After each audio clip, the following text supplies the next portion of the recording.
சில நாட்களுக்கு முன்பு சிங்கப்பூர் பள்ளி ஒன்றில் நடந்த தீ விபத்து பற்றி நீங்கள் அறிந்திருப்பீர்கள். ஆந்திர துணை முதல்வர் மகன் அந்த தீ விபத்தில் சிக்கியிருந்தார்.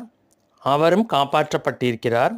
அவரை போன்று 16 குழந்தைகள் காப்பாற்றப்பட்டுள்ளனர். எப்படி இது நிகழ்ந்தது என்று தெரிந்து கொள்ளுங்கள்.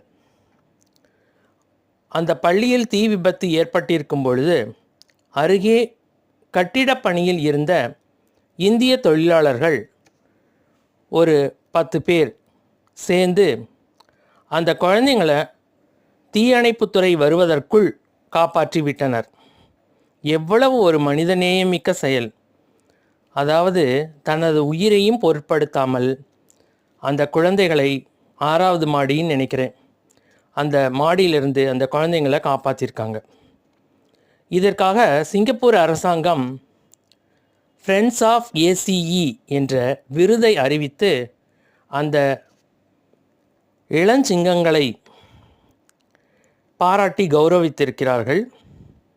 அவர்களின் பெயர் இந்திரஜித் சிங், சுப்பிரமணியன், நாகராஜன், கவியரசு, சிவசாமி போன்ற முக்கிய ஆட்கள்.